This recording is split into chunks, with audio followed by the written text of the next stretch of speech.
everybody. Welcome to the WhatCulture Gaming Podcast. I'm your host, Scott Taylor, joined by Ewan Patterson. Hello. And Josh Brown.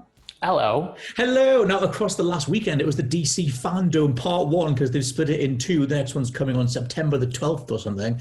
But there was all sorts of stuff to dive into. Obviously, because we're on WhatCulture Gaming, we're going to do the gaming stuff. And I did put a tweet out as well asking what people's general thoughts were on Gotham Knights, the sort of standalone Arkham-style game that's like a four-person brawler thing. And also Rocksteady's Suicide Squad Kill the Justice League. We're just going to do a big old melting pot of opinions. So we're going to start with Gotham Knights. Initial thoughts. Where were you guys at on watching the reveal and everything? I know that you covered it on Sunday, Ewan, but are you still covering?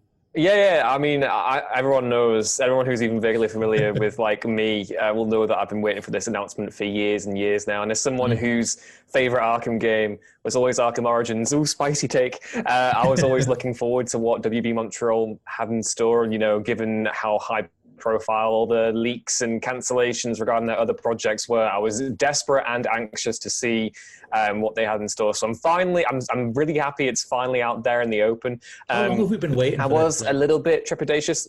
Oh God, I mean, Arkham Origins came out in 2013, and then we thought they were working on Suicide Squad. And in the period of time we've had since that game released, they worked on the DLC for Arkham Knight. They had a Suicide Squad game cancelled. They had the Damian Wayne game cancelled. There was those Arkham rumors as well relating to Batman and the Court of Owls. Now we've gotten into Gotham Knights, which is a brand new thing away from the previous Arkham continuity. Basically, the thing I'm trying to say here is that even though I potentially, what could have been will always be more interesting to me, I think this is a very exciting direction for them to take. And again, I'm just relieved that it's out there in the open and it's actually happening. And there were definitely different parts of the reveal that got me very excited. And there was a point in the reveal where I was like, have they been bugging my conversations? Because one of my biggest criticisms of Arkham Knight was that I thought the opening act was amazing. And then I was kind of annoyed that they dangled the prospect of killing Batman right in front of my nose, and they didn't do it. And now we have a game where Batman is dead, take that as you will, and you play as the Bat family, which is amazing to me because I love Dick Grayson, I love all these characters. And again, co-op, that was one thing that I really wanted from the Arkham games before. So I'm glad that it's only going to be 2-player co-op as well. It's not 4 players, so you can only join with one other person, which should incentivize, that kind of intimacy in regards to how the story is being told. But on the whole, very excited, looking forward to seeing what they have in store, especially with the Bat cycle. But at the same time, kind of considering, what could have been if maybe they'd been able to do a Damian Wayne Arkham game. And I'm still trying to reconcile all of this in my head with the fact that it's not set in the Arkhamverse, which I think makes perfect sense for Montreal as a studio, because their big criticism, for Arkham Origins, even though the game was fantastic, was that, it was still Rocksteady's baby and they were kind of messing around with it.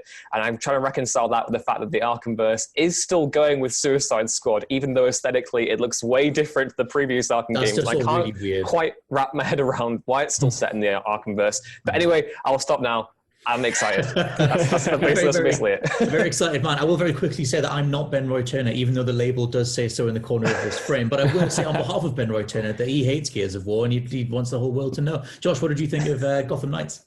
Well, Scott, like both of you, right, there was a moment late last week before Fandom actually kicked off, and I saw that a bunch of stuff about Gotham Knights had leaked, online, and I realized at that point I didn't need to look at it. You know what I mean? We've been doing this for, 3-4 years now, covering this game and what could have been. Yeah, and then I saw it so close to it being officially announced, and I thought, this is a chapter of my life that's over. And thankfully, I'm pleased, to be honest, but no, the Gotham Knights trailer I thought was, and the gameplay surprised me because we've covered it so much. I kind of had some of the excitement sapped out of me in a way because we've had, like Ewan said, a bunch of different potentials as to what this project could have been. And even though I'm still looking forward to this, it's kind of like I've heard so much about it. I just want to get it out of my system. But I was completely shocked by how kind of gripped I was by it, because I thought the framing device of Batman being dead or whatever was so kind of confidently done. The presentation was so strong, the delivery was so strong, the idea of kind of having the Bat family come together, overcome their differences with Bruce especially, and kind of step up, I suppose, is a really interesting hook for me. And I like Ewan said, I love the idea that it is 1 or 2 players and not kind of 4. It's going to get comparisons to the Avengers because of course it is, so a Suicide Squad. But for me, I like that I can play it either solo or with one other person, and it doesn't rely me on being online or having this multiplayer element, and I can hopefully get a lot out of it from a solo experience. When you saw riding through the streets of Gotham with pedestrians and the look of it, I just thought, this is so strong. This looks so good. I want to get lost in this world. Hopefully they do it well. I have a few, niggles with the likes of the way they kind of introduced leveling, and you've got like the little numbers and stuff, which is a pet peeve. But unlike the Avengers, keep going back to it, everything doesn't seem to be built around it in kind of such a surface level way here. I thought everything from the presentation of the Mr. Freeze fight to the Mr. Freeze level with everything icing over, I thought that had so much kind of inspiration behind it and creativity behind it that it kind of overcame what could be quite corporate mandated by the books game design, or in the broad strokes. You know what I mean? It's kind of like when I saw Ghost of Tsushima and I thought, why are we taking all of these UI elements from Assassin's Creed, but then obviously you get the actual game in those are there, but he uses them in such a kind of confident and interesting way where it's more than just kind of what they reflect or what they kind of stand for, if that makes sense. I'm like hoping that going forward there'll be a push away from numerics, because for me that's some of the most outdated, off-putting stuff. Like I'll just be turning those things off. Like I don't want to see levels above people. I don't want to be, that person's too high a level to stealth kill. Like, but I've got a blade, let me stab them in the face with it. I always think that stuff's really weird. Like that was just something that broke Assassin's Creed. So yeah, there was a couple of things I was going to throw in here from some of the Twitter replies from people offering their own thoughts and stuff. And this one's from JWT, who says, why are they going down the Assassin's Creed Odyssey route of enemies with levels, etc.? Sick of this being put in every action game now to keep people grinding. Dylan Todd said, it looks way too much like Marvel's Avengers for me not to be skeptical. Those level numbers and crafting materials got me shook, which that was the thing for me where I was like, oh god, don't make another one of these games, because like Josh said, it's the way Avengers has done it is the most. It is for me, it feels like the most corporate way you could have done that stuff, and to the point where the loot itself is invisible, but you are just grinding out numbers forever, and that stuff just feels off-putting. And like I said, I remember Assassin's Creed Origins where it's like, oh, you can't actually stealth kill this guy because the level's too high. So I hope that they don't go down that route too much, and I hope it doesn't feel too grindy and things like that. But I mean, we know the combat is immaculate, and it's like all they need to do is really like vary up the character pool, and there is that distinction in terms of the level design where at least they've actually made levels and not just big open space. I was going to say, I think the big thing for this, the idea of a leveling system and all that, I think it really lends itself well to an open world style game. And I say that because they bringing back, if you looked at the gameplay demo, they revealed the crimes in progress thing will be coming back from Batman Arkham Origins. So you'll have petty crimes to stop and then have obviously all the different villain storylines as well. I think if you can make it as organic as possible, it won't be an issue. And obviously, when we were talking about the Avengers game, I think months ago before the beta even dropped, there was that idea of, if you can make this organic as if you're living in a real evolving open world where you have to react to different crimes with your friends and then level up that way, this could be very good. Obviously playing the beta, it is a little bit more restricted and isolated in terms of which environments do what, but I have no doubt that one of us Montreal can make this Gotham feel lived in and exciting to explore, and definitely, make you inhabit that idea of, I am going to team up with my friends and basically look after Gotham in Batman's absence, and really kind of sell that and integrate it, like you say, not just in a corporate way, but integrate it properly. Although I do think that, it would be easy to look at how Warner Brothers have pursued both these games and taking, obviously we all have rumors and conjecture regarding what happened to both Montreal and Rocksteady over the past, 5 years or so.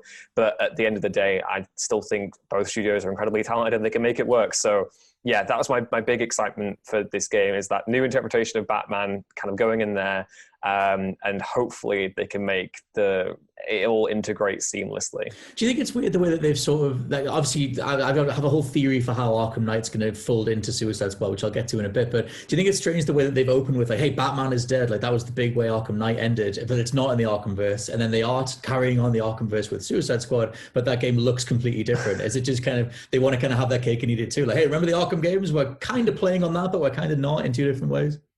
It was kind of odd watching it, mostly because I'd kind of forgotten the bulk of Arkham Knight's ending. So when I was going through it, I was kind of like wondering, is it tied to what's come before? And I was like, but the character models look completely different. It can't be. And obviously they explained that it's not, but they are kind of, they know what the aesthetic is. They know what the brand is, and they're clearly not trying to move too far away from that. And I think For me, I'm kind of all right with that. As long as if it's inspired by the Arkham games, that's okay. But I think this is very much kind of doing its own thing where it counts. You know what I mean? Like with the designs of the characters or whatever, or like their integration into the story, and the fact that they aren't kind of weighed down by what came before. Like you put it perfectly at the beginning, they're not just dabbling in Rocksteady's kind of playground or sandpit anymore. They can take inspiration from that, sure. They can have a identifiable superhero brand, sure, but they're not going to be constrained by what the big boys are doing. You know, they're not going to be constrained by someone else's mythology. They can ultimately, you know, be influenced by it if they want, but at the end of the day, have final say on what they can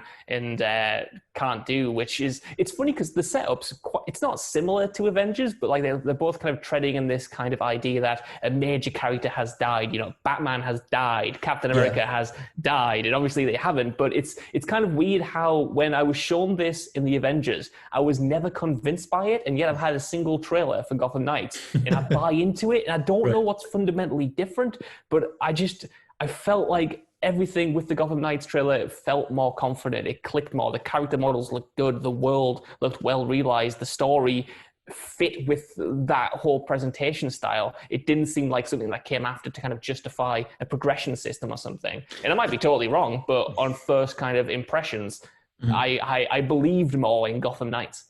The one thing that's strange is like if you were, because I barely trust Warner Brothers to not be corporate as hell. Like I just think that ever since they put microtransaction fatalities in Mortal Kombat, I was like, okay, like I see what you're doing. And like, you know, they had the whole orc loot boxes in Shadow of War, so it's like I don't trust them to not monetize the hell out of this. And it just made me wonder, like, you know, if you're those publishers and you're aware that the big Avengers game is coming at the end of this year, it's kind of strange, or it kind of lines up that both of their major DC properties like this and Suicide Squad are both like, you know, almost squad-based games that are going to tap into or rival Avengers. Avengers reception hasn't been that great, so it's going to be kind of weird if that meets out in a strange way. Like, you know, if the competition just isn't really there anymore. But this does feel more confident. But yeah, I kind of want more story from it. Like I get the whole Protect Gotham thing, and I love that about Arkham Knight and ping-ponging between different people. Even though the all-in-one night thing felt a bit weird, but it did feel like you were protecting Gotham, and I like the idea of that. But like, what is the overarching thing other than just fighting waves of enemies or fighting a boss every now and then? Like, for me, there's going to have to be something else. Yeah, I mean, the Court of Owls are the perfect antagonists for this game. I'm really excited to see them actually be introduced and done well. And, you know, I think it's been heavily theorized at this point that, you know, if we're going to suspend our disbelief that Batman is dead, it looks almost like the Court of Owls might be involved in a little bit of resurrection there, because the Talons are basically undead assassins. And it wouldn't surprise me if maybe at the end of the game you fight an undead Batman and you snap him out with his brainwashing, and then he comes back and does that. There's all sorts of different stuff going into here. We know for a fact that the Court of Owls, like I said, are a faction. We know that Mr. Freeze has his own thing going on. We know that there have been teasers for the League of Assassins, which I think might tie in potentially to Red Hood as well, given that they've confirmed in the bios that he was resurrected by Ra's al Ghul here, which was the thing that was introduced in the under the Red Hood movie, then became a comics thing in 2011 with the New 52. And then there were teasers for Two-Face as well. So I think it's going to be interesting. I think if they can make it almost seem like you know, Gotham is constantly threatening to spill over, but it's not going to be all in one night, because I find that trope was done to death by the time we finished with Arkham. I just couldn't buy into the fact that Batman had done literally this much in one night. You know, it's impossible. So I'm glad that we maybe get the idea of, you know, living that superhero fantasy over a period of time and really watching these characters grow over a longer period of time as well, not just processing stuff in one night. So yeah, again, and my favorite Batman stories tend to revolve around the Bat family and the idea that, you know, for as much as, you know, people tend to typecast Batman as a broody loner boy, he is also a big family man, and I like to see his legacy honored by these different characters. And also my last thing here, I'm going to be so annoyed if Batwoman is not in this game, because Kate Kane is so cool, and there are so many different Bat family characters they could plug into here, but particularly Batwoman I think makes a lot of sense to include here if they do go down that route. They already teased Rennie Montoya should just have a little speaking cameo, so, you know, hopefully the question gets in there too. I don't know, but again, I'm just excited. Yeah, like, that's the whole thing. thing. If you've perfected this combat model, then why not? Like it's there's enough of that sort of platform for content in a good way that you could sort of plug additional characters and storylines and stuff into it. And there was one quick thing I was going to mention, came from Stacey K, who said they're hoping the gameplay of Gotham Knights works similar to Shadow of Mordor, and that they nail the RPG elements like Shadow did, and we could be in for a very, very good game. If they screw it up, it'll be a huge letdown. But that comparison to Shadow of Mordor reminded me of the really old Batman game that got canned, the one that was initially going to be done by Monolith using the Shadow of Mordor tech. I think it was before Mordor, and the idea that Batman would be using this sort of Joker gas or whatever it was to convince people to work for him, and it was all moving chess pieces around. It was like the Nemesis system in Mordor, and I kind of wonder if somewhere along the way those properties have came across and they've started to do that, because that was we've had so many rumors across the last few years, but the idea of that's the way the open world would work. The city of Gotham is constantly under different power structures and sort of back and forths and power vacuums, and you're responding to different things. I like the idea of that stuff, because Mordor always felt like you were interacting with a net of different characters that were sort of like rising and falling in terms of their influence. So it might be a way for them to go. It's a nice way to sort of make Gotham or whatever feel alive, you know what I mean? Like when it comes to kind of these live service games or whatever, or something that is so open, sometimes it can feel like the world is static and you're literally just waiting to get your level up before you can go and take on Two-Face or whatever, who's level 30 because you're only level 15. And I feel like adding 22, Josh. Sorry? Oh God. And I feel like adding this extra element, right? Adding this extra element of, world building when it comes to like this Nemesis system, or playing the chess piece of Gotham and having villains and lieutenants rise and fall. It's been done. It is a bit of a gimmick, but it's an easy way to make your world feel alive and breathing and reactive to what you're doing, and you're not just getting off content and then progressing to it and ignoring everything else you've done. So many games, the Nemesis system has barely been iterated on. Like, obviously, they did it in Shadow of War. Mafia 3 has kind of a version of it in terms of the different lieutenants and stuff, but it's not the same. Like, the Shadow games did it so much better. It's such a great system to do stuff with. I just think that Shadow of War sort of just kind of shot the bed a little bit in terms of all the orc loot boxes and put a lot of people off. We should talk about the Suicide Squad game, though, considering that we've been waiting for Rocksteady's next project for, Arkham Knight was 2015, and there was apparently, there was a Superman game at some point that got knocked back, and so they ended up doing the Suicide Squad thing. What were both you guys' initial thoughts on, because we only got a CG cutscene in the end. I thought they would do some gameplay, although I do think that the character model stuff is in game, or with the character models that they're going to use in engine. I hope that anyway. But what are you guys thinking of the way that they sort of showed it off after such a long time? It was kind of like, sometimes during the reveal, it was a little bit like the Futurama snoo gif. I've made that joke like 3 times across like different videos over the fandom thing, where it was like grinning, then grimacing, then grinning, then grimacing. And overall, I was very happy with what they showed off. My only doubt at the moment is the use of firearms for characters that doesn't make sense to have firearms with. Like Captain Boomerang should not have a gun. King Shark is a shark. He doesn't need to use big cleavers or guns or whatever. Let me very quickly outline one thing, because in the gameplay, in the reveal, they barely said what the game is. You got very little from that CG trailer, but in the press release, it describes it as an action-adventure shooter with up to 4 players in online co-op. Yeah, so in the full panel reveal, Sefton Hill, who is still the creative director, he mentioned that it's going to be a third-person action game with third-person shooter elements, which is fine because, the Suicide Squad, of course, many of the characters involved are going to use guns. That's a big thing with the team, Deadshot, Harley Quinn, half the other characters that are going to be included eventually at some point, I imagine, as well. I just don't think it makes sense for every character to be given a gun. It's a weird design choice in my head. But again, the thing that really stood out to me with that reveal was how sharp the writing was. I went in to this reveal basically kind of being like, I really, really don't want an edgy, dark DC game. And I think it's, for as much as I love Rocksteady as a studio, I do think that Arkham Knight veered too much. They indulged themselves too much with this like ultra grim dark fantasy with Batman that I felt really leaned into some obnoxious tropes around the character. Not to say that the gameplay wasn't stellar, because it was, but I just thought that narratively it didn't really gel with me. And the same kind of alarm bells went off in my head when I saw the evil Superman and stuff. But, even as much as I desperately want a happy Superman game, movie or whatever, or for something to really embrace the character's inherent good nature. I thought it was hilarious. I thought it was really funny the way they introduced him.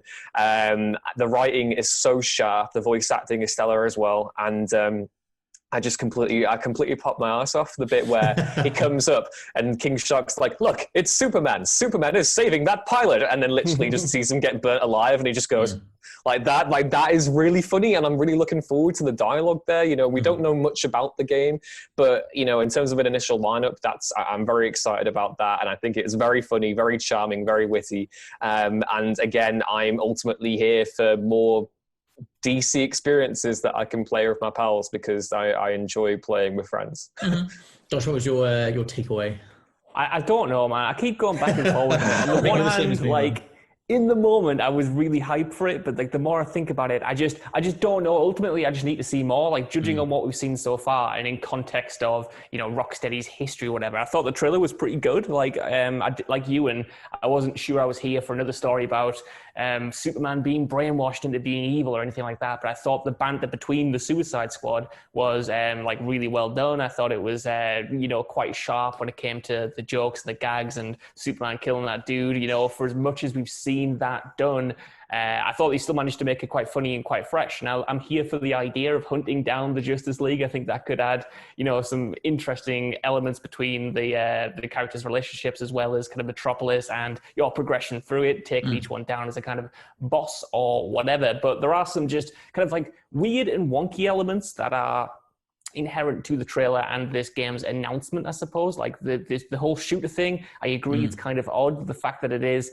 you know, 4 players, and I'm pretty sure you'll always have the full team around you, even if you're not playing co-op or multiplayer, whatever. Like I can see that gave me Division vibes. Well, this is it. I can see the potential for it to go down a Division or Destiny route where you need kind of like these people, and it's going to be sort of a loot grind or whatever.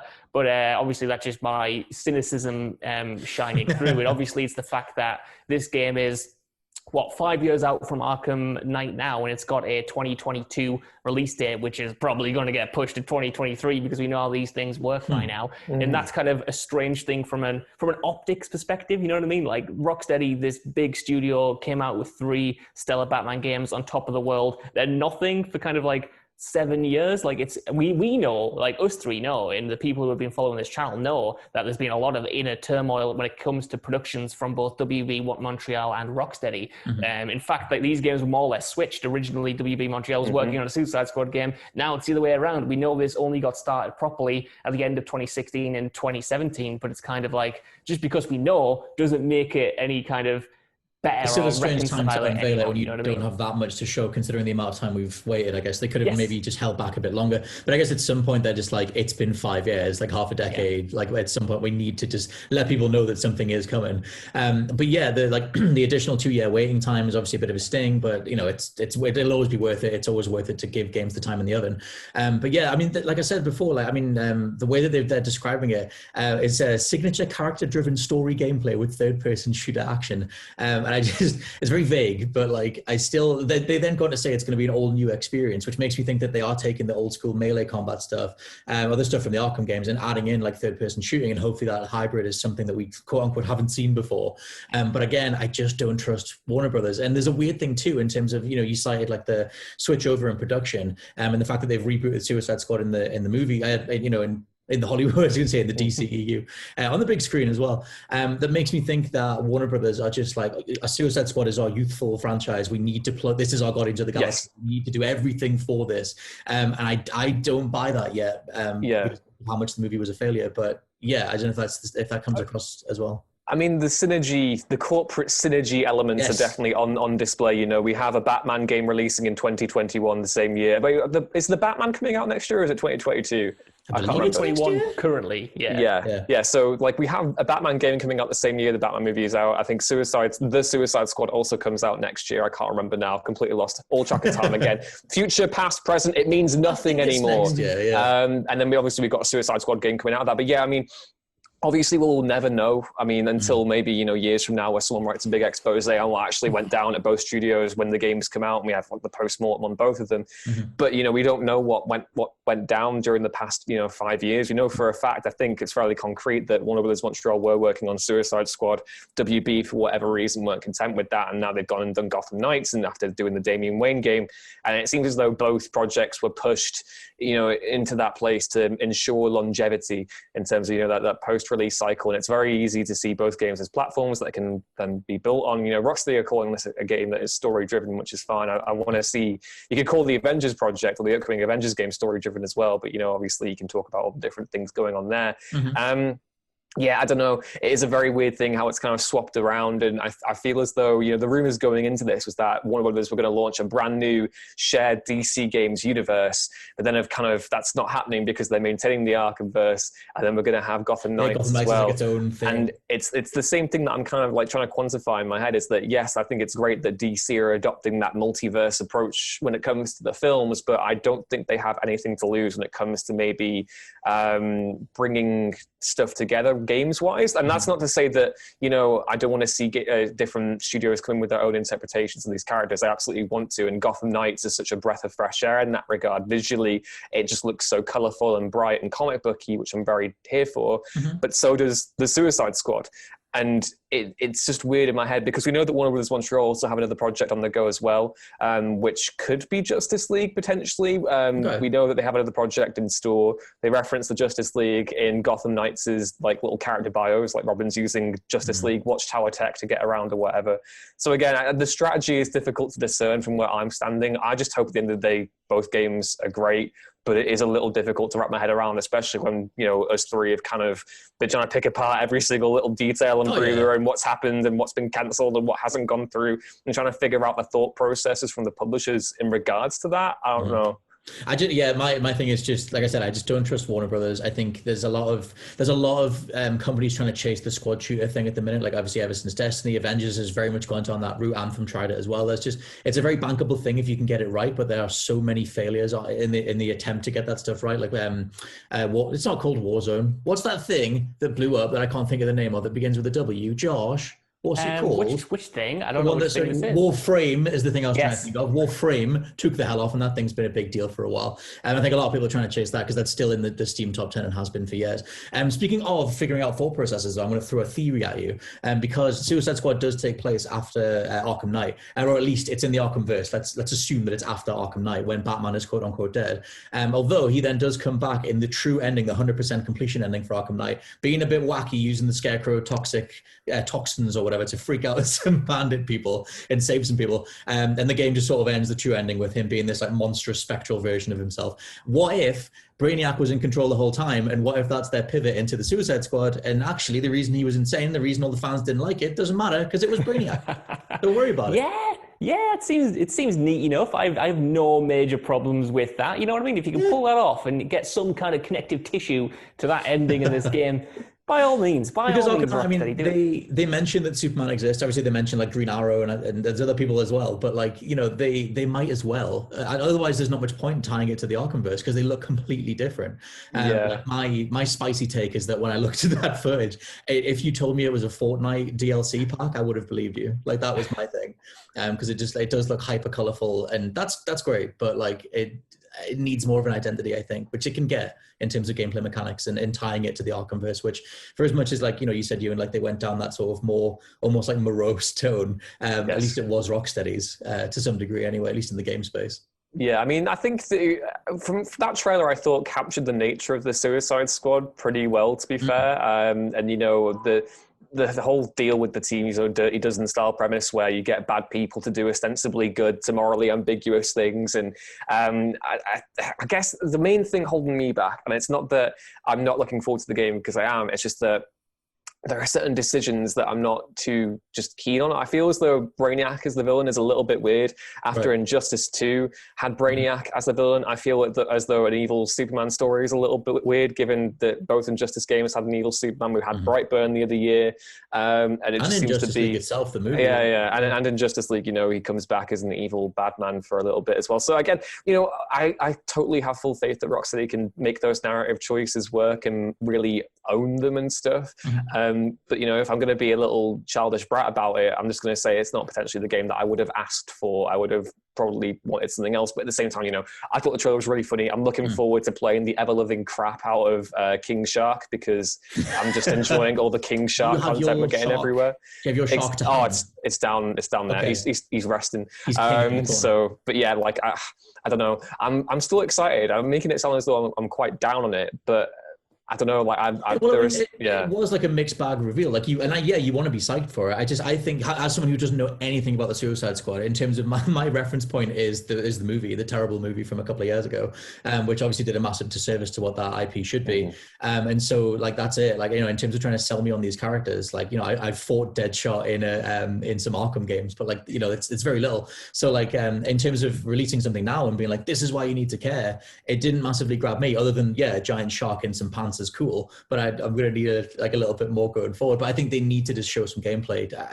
I have to assume it's in a pretty rough state if they couldn't show anything at all, unless that has been more, they're going to hold back until it's nearer the release date. And what are your closing thoughts on the fandom stuff to sort of round it out? Are you looking forward to part 2? Do you think we'll get more stuff? Because they have said that they're doing a 24-hour thing, and video games are part of that. So I kind of thought maybe they're holding back on the gameplay portion until the next time.